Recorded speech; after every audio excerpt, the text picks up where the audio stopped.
Hi, everyone. Welcome back to the Van Life and Chill podcast. I'm your host, Forrest Stevens, and today I'm talking with the van dweller, Jesse Bolt.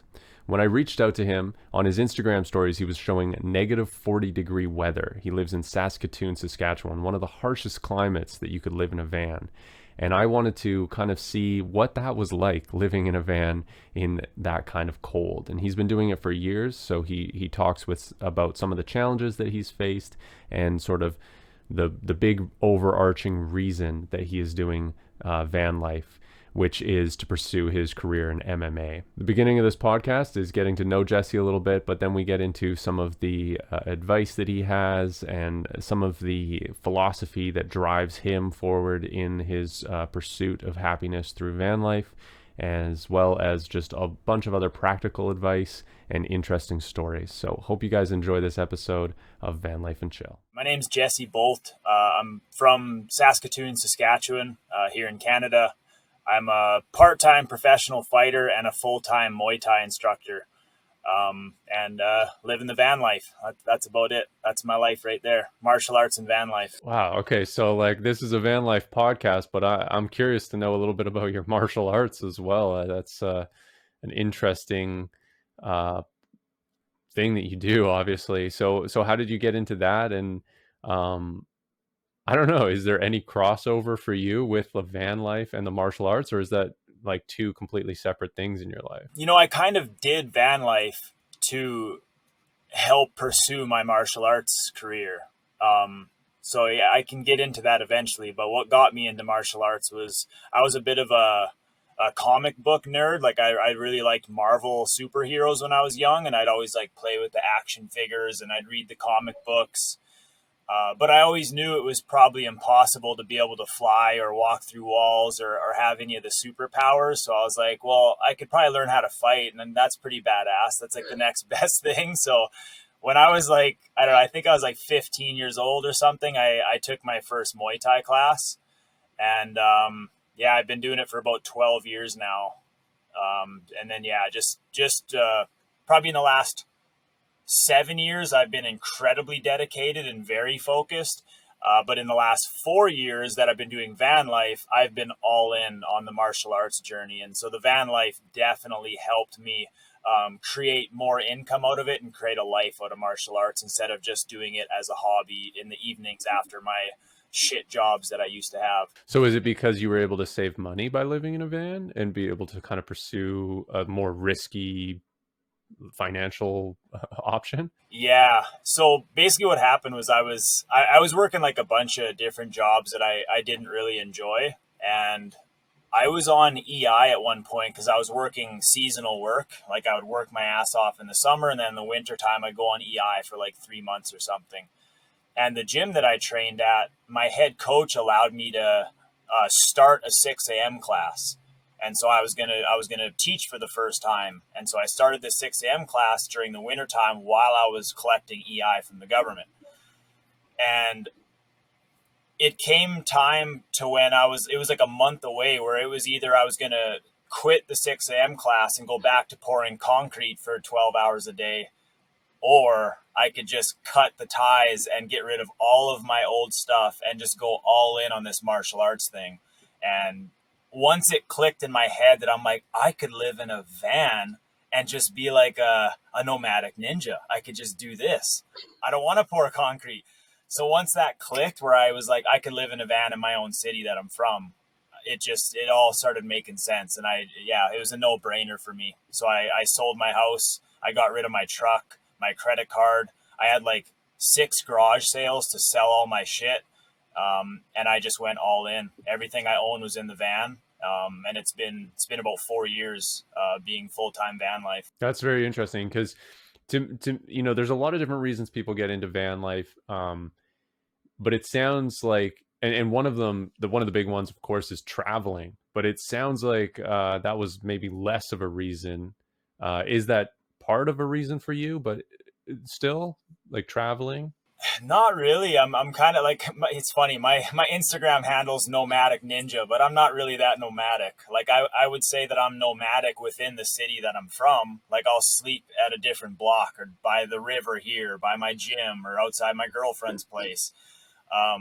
but I don't really travel a whole lot. I've gone to Fernie, BC with my van, and I did do a trip at the end of 2019 to Los Angeles and then Denver, Colorado.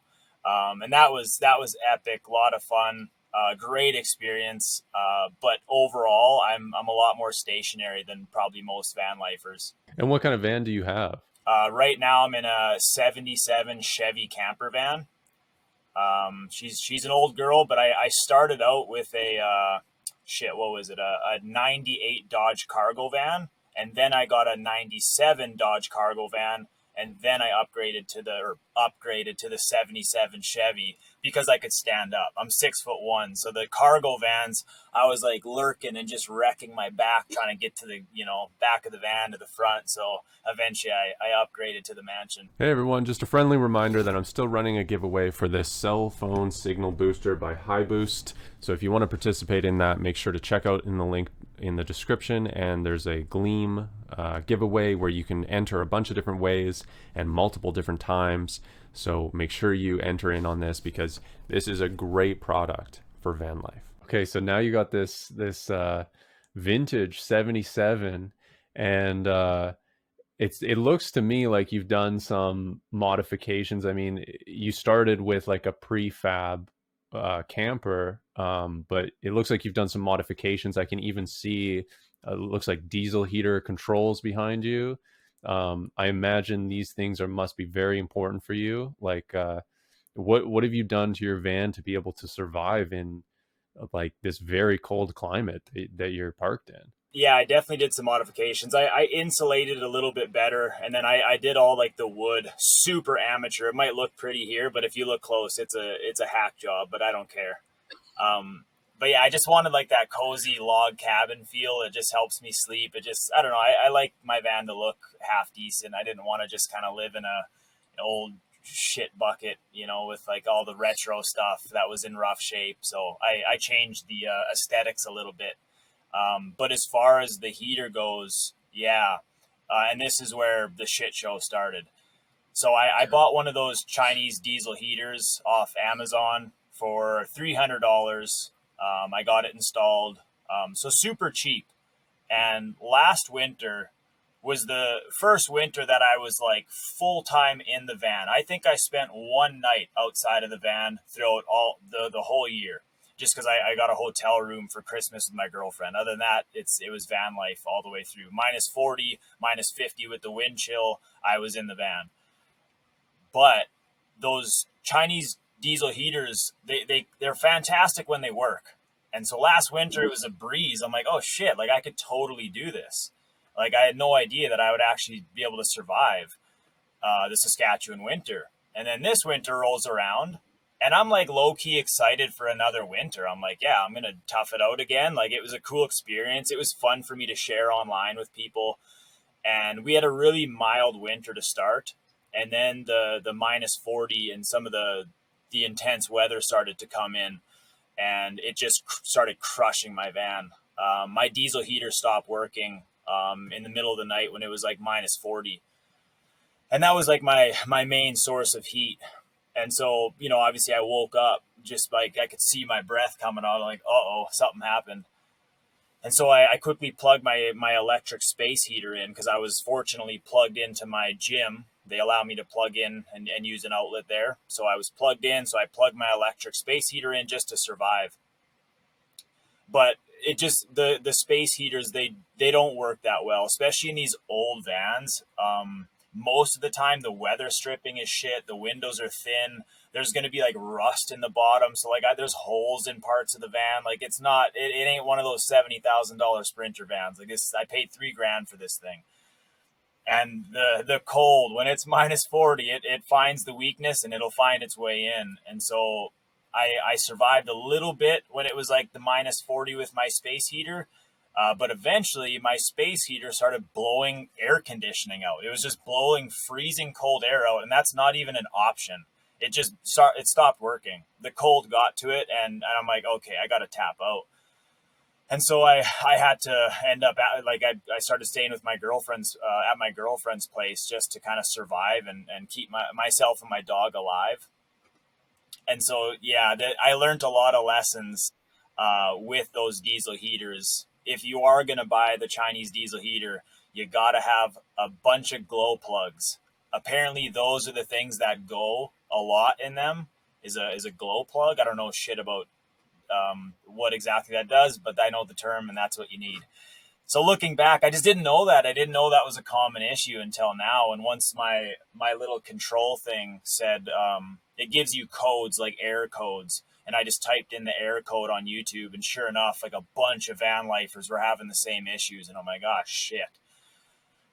No big deal if you just buy one on Amazon and it comes right away. But the problem is it took 3 weeks. So I ordered the glow plug and it was minus 40 for 3 weeks. So I just, it was one of those times where I had to ask for help. And I think a lot of people can relate to this. It's not fun having to rely on people, even if it's a loving girlfriend or a family member. And it crushed my soul, man. The van life really gave me a lot of independence, and I loved being independent and just not relying on anybody and just doing everything myself. And all of a sudden my heater breaks, and here I am, like, knocking on death's door in minus 40, where it's like, hey, sure, I could tough it out, but I got out. My dog's like 10 years old. I'm miserable. Like, it's cold as shit in the van. I can't even cook properly. I'm dumping my oil in my frying pan to try and make a meal, ice solid. Everything is completely frozen.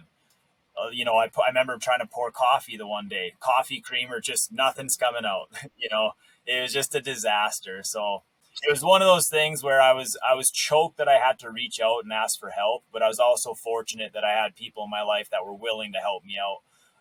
So yeah, it was a bit of a mixed emotions as far as the help thing goes, but we're alive, so that's what matters.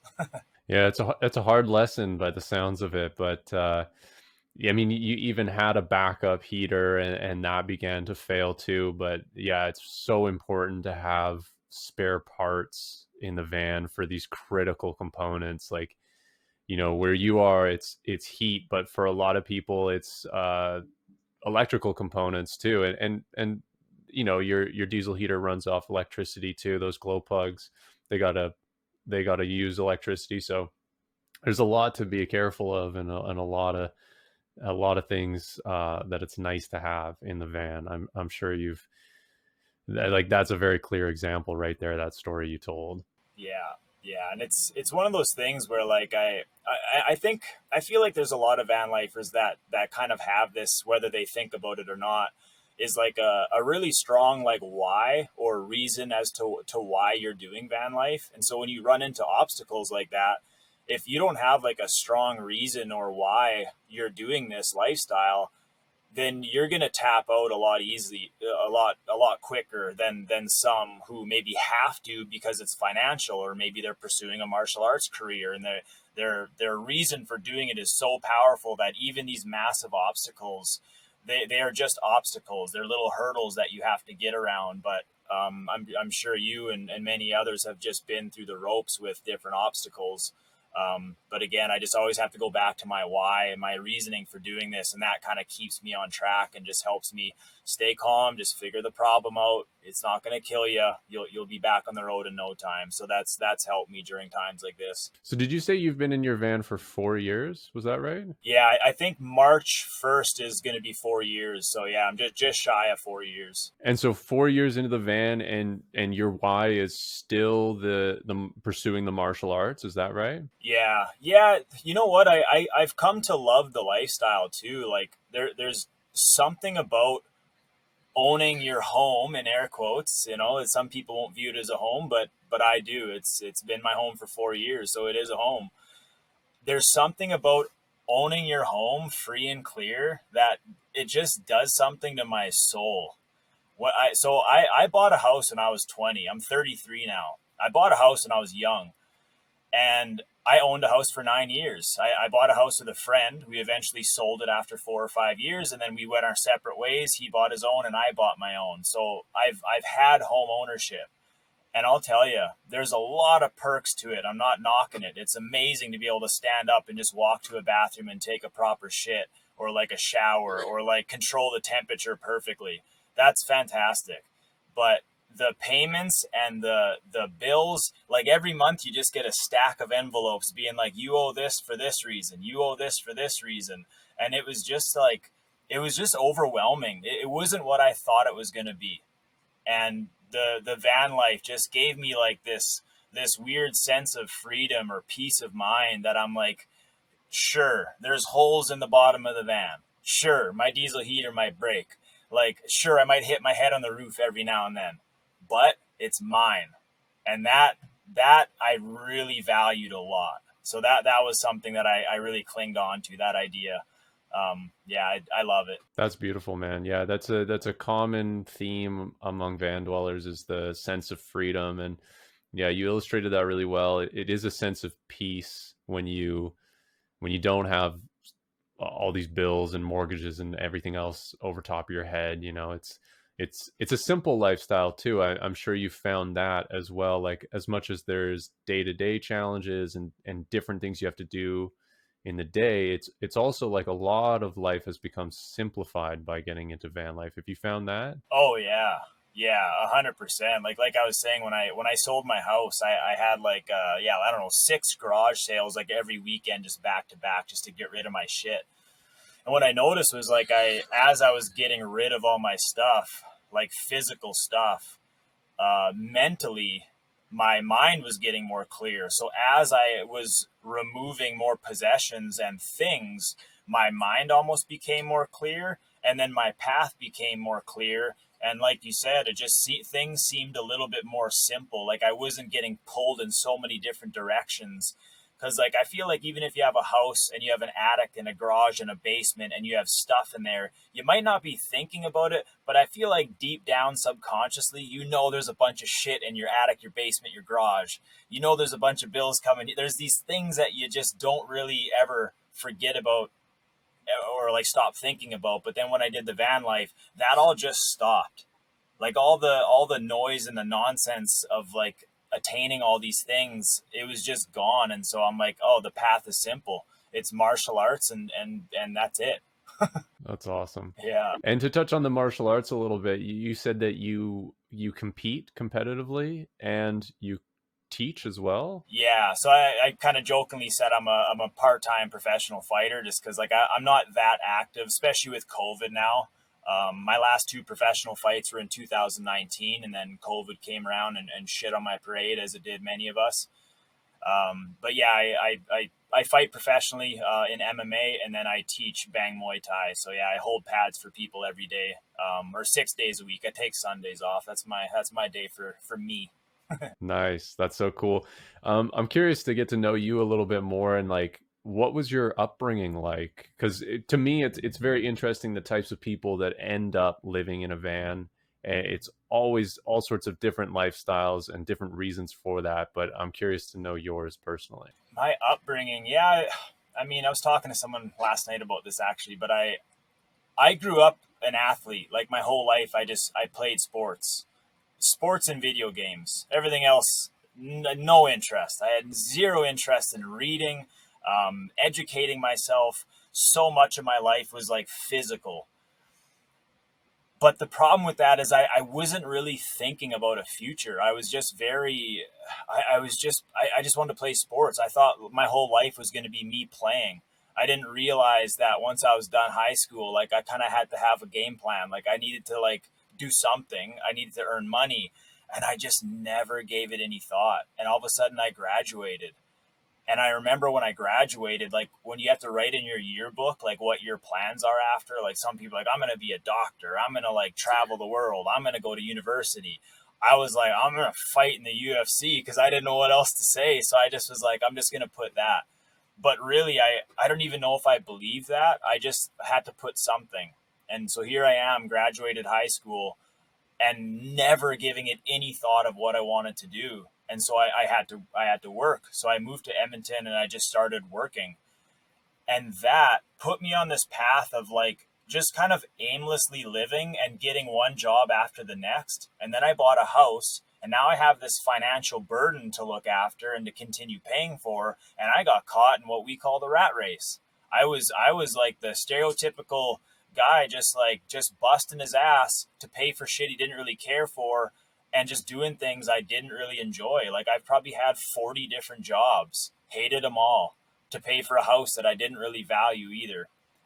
So my childhood was good. Like I had good parents. They're divorced now, but I mean, I felt love in the house, and I think things like that were good. But I was just so focused on video games and playing sports, and I just didn't really give it much thought as to what I was going to do. So for 10 years, I was just working shit jobs, paying for the house, and then finally at like 28 years old, I was miserable. I wasn't happy anymore, and I knew something had to change. So I made a drastic change. So you said you were miserable at 28, but what was actually the sort of the breaking point or that wake up moment where you decided to do that, and what did that look like? How did you start to change?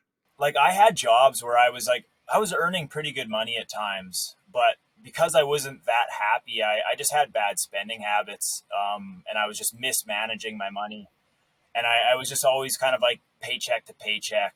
And I remember the one year I was on EI, and I think this is actually the year that I was started teaching that 6 a.m. class. I remember the EI like cut me off, like they stopped paying me, and I remember the feeling that I had after getting off the phone with them, and I was just crushed. Like I remember just I had all this like I just felt like the weight of the world was on me. Like I had all these obligations to, as far as like paying for my new truck and my house and my credit card and all this stuff.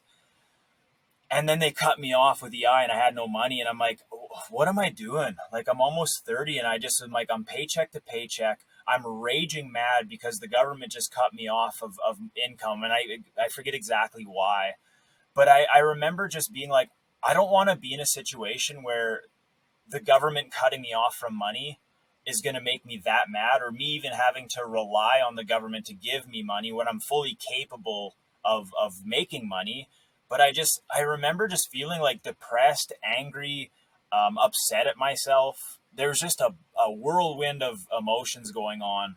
But I remember it was after that phone call, just that feeling of like, I almost felt shameful. Whether that's good or bad, it did motivate me. And I remember just thinking like, what the hell am I going to do? Like, how am I going to get out of this shit? And then I remember I traveled to Australia one time and I lived in a van there, and it was a blast. Like I had such a fun time, and it was just strictly vacation. Like I traveled there for like 10 months, and I worked some odd jobs, but we were living in a van. And then it clicked where I'm like, why can't I live in a van in the city that I'm from? I don't have to be the guy that just travels to a nice place, lives in a van, and takes pictures by the ocean. I can live in a minus 40 place, and I can just pursue martial arts. And so that was kind of what clicked for me. It was an accumulation of jobs that I didn't enjoy, a bunch of relationships I didn't enjoy because I didn't really love myself. I had no reason to in my mind. I wasn't living to my potential, and I wasn't doing things that I enjoyed. So it was just yeah, an accumulation of bad choices that kind of led me to the tipping point where I'm like, I have to start at ground zero. And ground zero was van life to me. No debt. I just start here and I start building up. All the past mistakes, all the things and experiences that I did in my 20s, I was like, I'm going to start fresh. I don't care what people say. I know they're going to think I'm insane for living in a van in Saskatchewan. Fuck them. I have to do this. And so yeah, that was the tipping point after that phone call. That's so fascinating, man.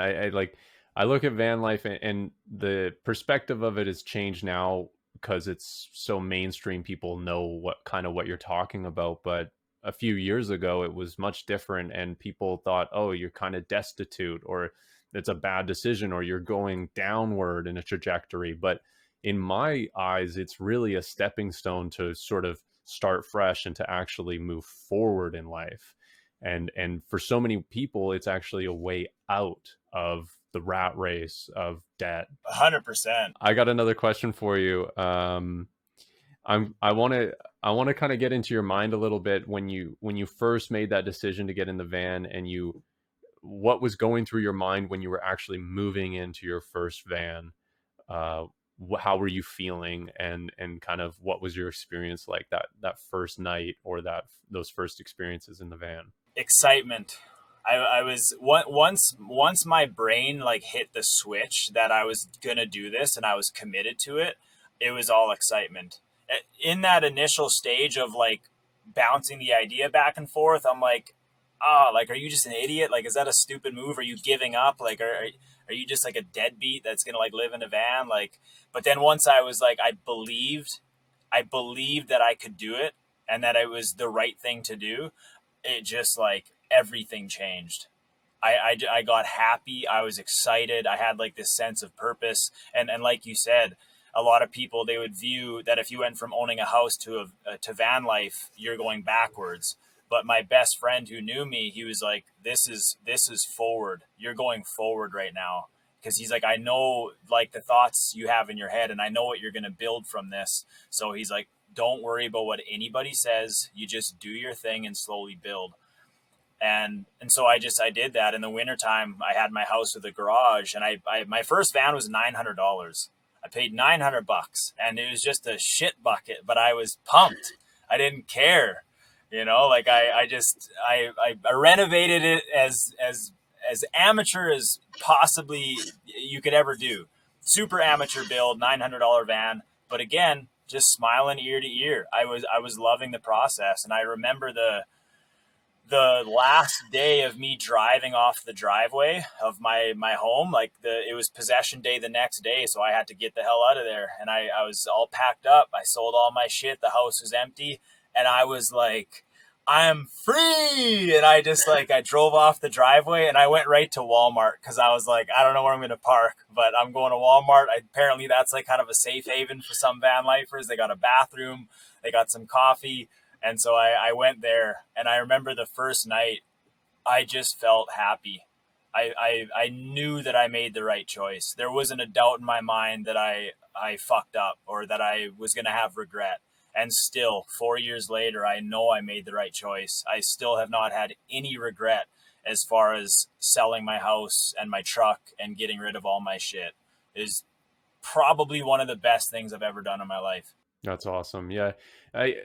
You mentioned when you were in your late 20s there, how you started kind of getting angry. It sounded like your mental health like wasn't on point, but you're talking about this elation that you got when you moved into the van and how much better your life was, and how it's sort of like you're moving forward. It sounds like van life has been sort of good for your mental health as well. And I'm curious to just kind of get into that subject a little bit. There's a lot of ways we could talk about it, but maybe just personally for you, can you share like how it's been good for your mental health? So I think some people have like depression where it's a little bit more of like a chemical imbalance. Like I think there's a lot of people that suffer in that way. And I think the way that I was suffering was lack of direction, lack of purpose. And I do think there's a difference. And that's what van life allowed me to do, was to pursue martial arts. It became my purpose. And I had this thing that I felt I was making the world a better place from. Like I love teaching and sharing martial arts. I believed in the journey. I believed that I could do it. And I just started believing in myself and that I could like, leave the world better than I had found it. And those other jobs, I didn't feel that. I felt very empty. I felt useless. I didn't believe in what I was doing. And so for me, I think a lot of the mental health issues that I've had come from lack of direction, lack of purpose, lack of meaning. And so when I did van life and I started connecting van life with martial arts, it gave like meaning to my daily actions. Like everything I was doing, whether I was eating well or trying to sleep good or save money, everything was like funneling into this path that I was on. And it just, again, it's like Man's Search for Meaning was a phenomenal book that I really enjoyed, and it really did kind of give me meaning in my life. And so yeah, that was a lot of the suffering, at least for me, just came from just being a mess, not focus, no direction, no purpose. Right, the lack of purpose. Yeah, not having a purpose or not feeling purpose is a huge problem. I think that a lot of people face in their life.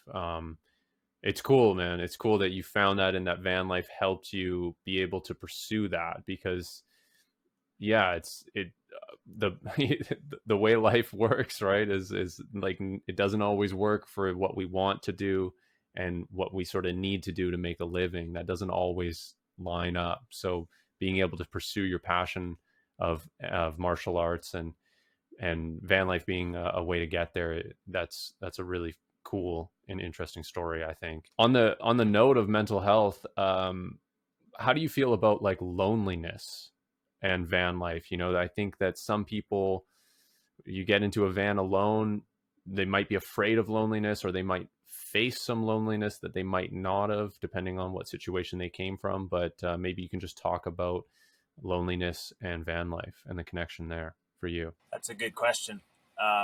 So I've been with my girlfriend now for about a year and a few months. But before that, it was like just about 3 years of being single. And when I left my old life, and old life, I just mean having the house and the truck and the jobs I didn't like, and some of the bad toxic relationships that I was in. When I left that, I was very excited to be by myself. I had no intentions of hooking up with girls on Tinder and going on dates. And so like I laid low. I didn't have sex for a long time.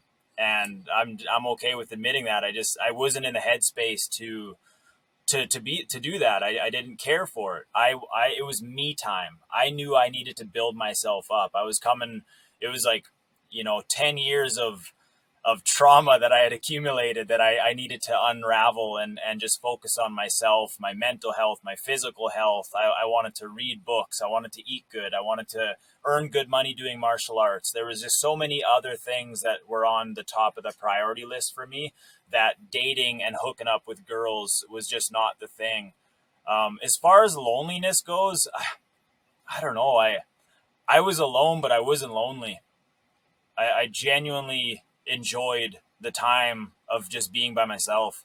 Like I got my dog here, that helps. It's not the same as cuddling up to a girl under the sheets, but she's nice and warm. She's a bit of a hairy girl, but yeah, I never really felt like lonely. It just, yeah, I don't really know what else to say other than I genuinely enjoyed, and I felt it was necessary for me to be by myself.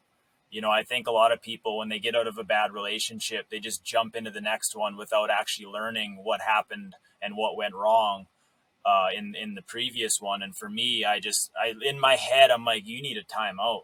You need a timeout from dating because clearly I had really bad communication skills. Like I wasn't good at like expressing my feelings in relationships, and so I do what a lot of men are taught to do and just stuff those feelings and just stuff them. And then they'd come out in other stupid ways that I couldn't explain. And I'd build resentment. And, I was a bit of a mess to date. We'll just say that. I wasn't very good at communicating. So I knew I needed some time away from it just to gather myself and work on myself. So yeah, that's my story on it.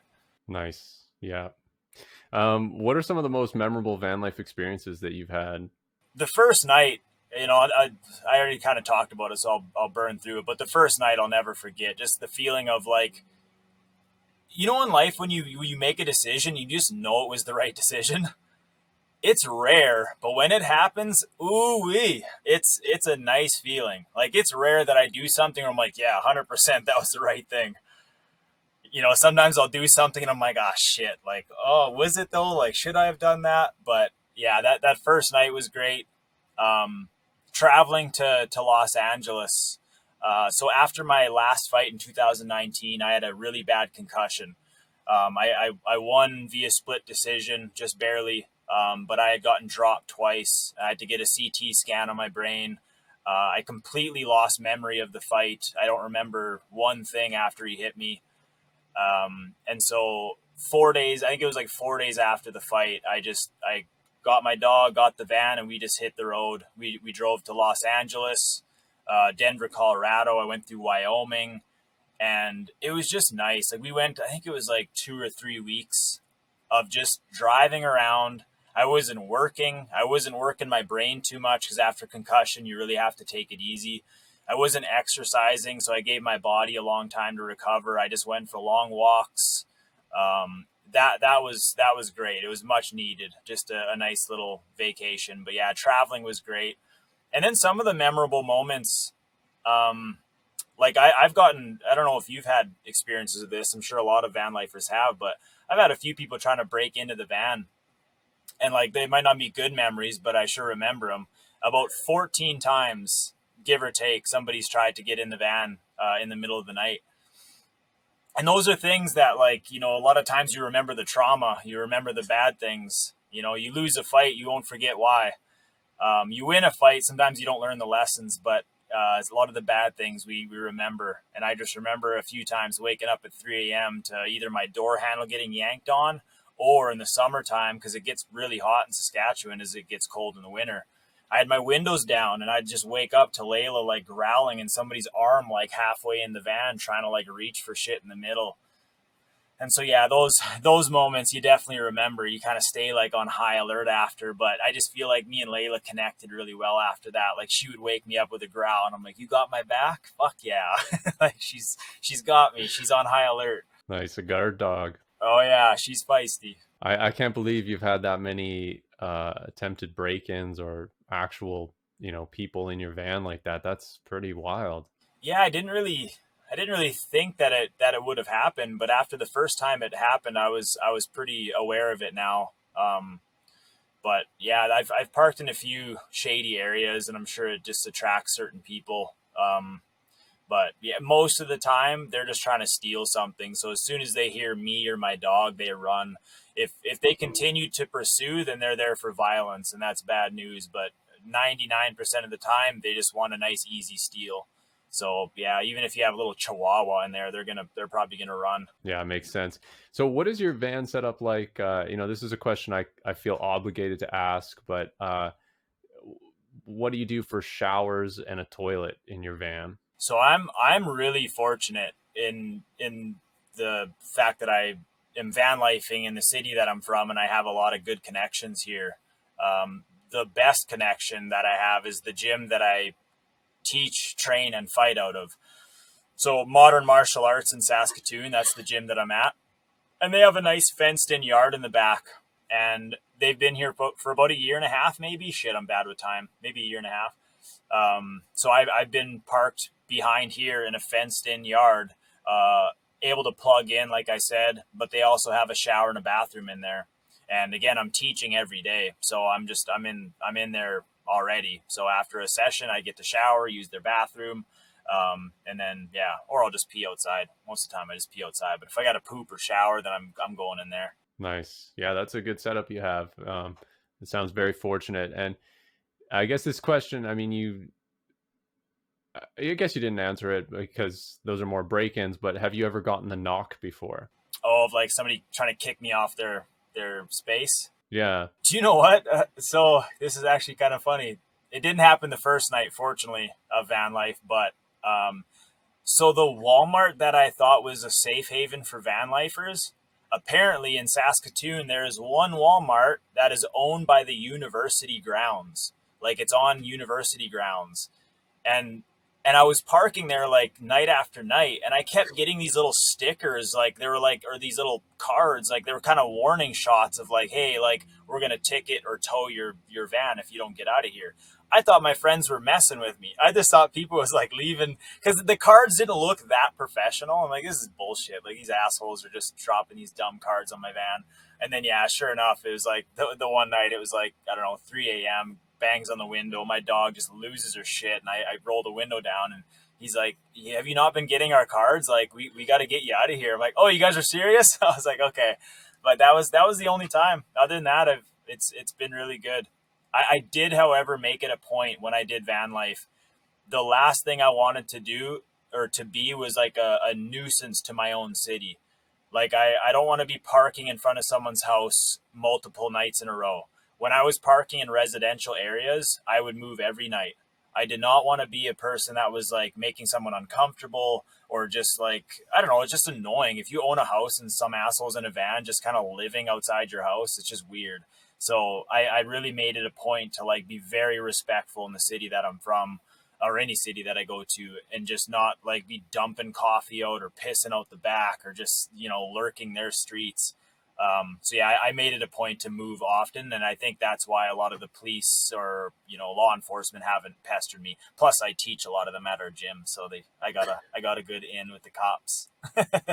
Nice. What's the van life community like in Saskatoon? Have you met some other van dwellers around your area? Yeah. It's slim pickings, but I think I think once one person shows that you can live in a van in the wintertime here, it's it starts to happen more often. I think that happened with professional racing one time. Like no one beat the record for like 30 years, and then one person beat it, and then it just got beat like year after year after year. So once one person does something, other people get the belief or the idea that they can do it too. Not I don't think I was the person. There was people before me, but I was a little bit more active on social media, so I'm sure I helped a little bit. Um, but yeah, I think I've met like probably 10 people that are full-time van lifers. The rest, it's a little bit more summertime, and they're smart enough to live somewhere warm in the winter. Where do you think you would be now if you hadn't chosen van life? I don't know, man. Nowhere good. I like I said, like I couldn't think clearly. Like when you get caught in the rat race, and I genuinely feel like I was like on a hamster wheel, just running full speed but going nowhere. I just was not happy, and I feel like it would have just I maybe would have tried to get myself out of it, but it would have taken a lot longer than just cutting all the safety nets and cutting all the ties of my old life and just jumping into this new life. It was almost like in a day I had a new life and I got to start fresh, as opposed to me like trying to find a job that brought me meaning or just trying to find meaning in the job that I currently had. I just felt broken inside. And so like, I feel like if I would have continued that path, the misery would have increased, the depression would have increased. I think I would have just continued down that path, unfortunately. Yeah, that's very interesting. What kind of advice do you think you would give to somebody that's interested in van life and is thinking about doing it themselves? It always depends on like kind of like, I guess, why they're doing it and where they're starting at. Some people like their reasons are going to be different. But one of the things I like to say is that when you go on YouTube and you're looking at a lot of these van builds, it can be pretty overwhelming. They're pretty complicated. They're expensive. They got solar panels across the roof. They got a bathroom, a shower. They paid 70 grand for a Sprinter van. They have all these things. And for a lot of people, that's too much. It's too much money. It's too much thought. It's overwhelming. And so start simple. Like I remember hearing this one person, they said, before you do van life, like maybe just sleep in your vehicle once and just literally just get a feel for that. And just being like, okay, like I survived just sleeping in my car. So like maybe I don't need a whole lot of other things in a van. And so I actually did that for a little bit. I just slept in my empty van and just kind of I would just daydream about the shit that I would need. And I stopped watching a lot of YouTube videos because, again, they just seemed overwhelming to me. I didn't have a lot of money. I didn't have a lot of electrical experience or woodwork experience. Like I didn't know shit about that stuff. So again, I bought a $900 van, and then I bought it was like a cheap little inverter, and then I'd be able to charge my phone and laptop and run like a little blender and grind coffee. And then I just bought like a portable propane stove. That was it. That's all I had. I shit in a garbage can a couple times. Like you'll figure it out. You just figure it out. And so I think not being so overwhelmed that you have to have these fancy vans with all these options. You just go on Kijiji or whatever site you have nearby, find a cheap unit, and you just make it work. So yeah, I just think starting simple is a good way to get into van life. Yeah, I absolutely agree. Starting simple is the way to go. I this is we touched on your van setup a little bit, but I'm curious what your electrical setup is like now in your van, and what are some of the components that you have in your van specifically? So to be honest, that was all like in here already. Like I all I have to do is plug in. Like I have an out or like a plug-in that I just plug into the gym, once I plug in, then I have access to all my, like I can turn my lights on. I can, like, I'm plugged in with my mic and laptop into my outlets. So shore power setup. Yeah. Yeah, like I said, I don't know shit about that stuff. So all I know is I plug that thing in and I got power in here. You must have a battery though in your van as well. Yeah, I have two batteries. Yeah, one that just kind of like runs the van, and then the other battery like as long as it's charged, the lights go on. And I think the fridge actually runs off of that battery as well. So I have a yeah, that's what I mean. I don't pay attention to that shit. I probably should. Well, it goes to show that you don't necessarily have to get into this lifestyle. Yeah. And it is doable without having to do so much research. Like that's another advice that a lot of people give, is to do tons of research, but it sounds like almost you're giving the opposite end of that advice, which is to kind of start simple and just kind of go slow and work with what you have and make it kind of work. Yeah, I find just through experience you learn a ton, you know, whether it's with martial arts or van life. You know, if you want to learn how to fight, get in a fight and then see how it goes. Did you drop your hands and get hit a lot? Well, then keep your hands up. You'll learn real quick. And I just feel with van life, that was one of the things that I had in mind. Like now I know about glow plugs. I didn't know that before. I didn't know they would just stop working. And so now if somebody asks me or tells me that they're going to buy a Chinese diesel heater, I'm like, okay, sweet. What kind is it? Find the glow plug that fits that bad boy and buy like 5 of them, so that you're not stranded in the middle of the winter waiting for Amazon to ship you one. So yeah, it's little things like that where as soon as something goes wrong, I take mental note of it, and I'm trying to make those little corrections along the way. But without doing research, like, yeah, you could do research, but for me, I didn't really do it. And when things go wrong, I just have to figure it out then. And then I hope that I make the corrections that they don't happen again. And you just kind of progress from there. What's next for you? You're looking at it, you know, my life and my path right now. I want to keep building clientele with martial arts and teaching. I'm hoping to fight 2 or 3 times this year. I'm going to keep doing the van life. I got a little discouraged this winter for the very first time though. You know, I don't know if I really got into it, but so about 3 weeks ago, my diesel heater stopped working. And then I got like really sick. I was sick for about 2 or 3 weeks. I don't know if it was COVID or not. I tested 5 times, all negative, but anyway, I was just really sick for 2 or 3 weeks. So diesel heater stopped working. I got sick.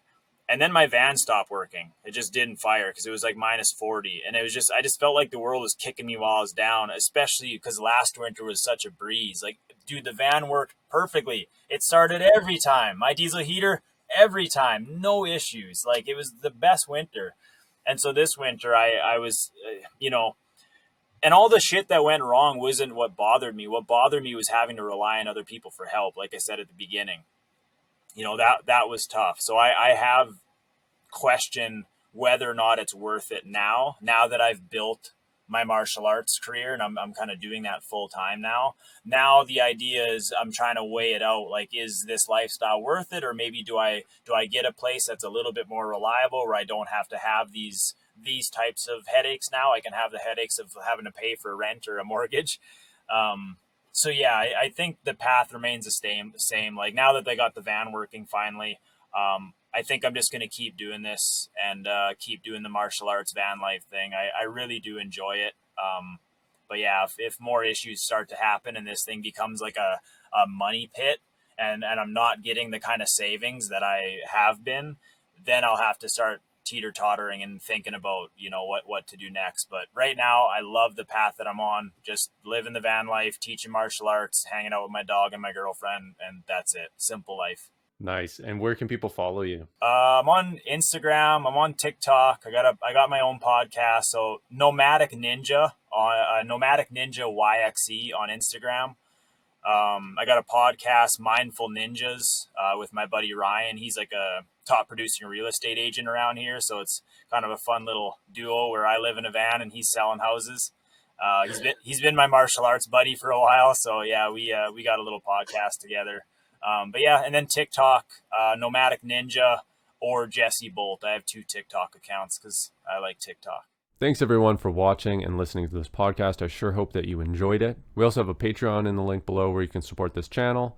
And of course, sharing with friends and talking about this podcast amongst other van dwellers is a great way to support the show as well. Thanks everyone.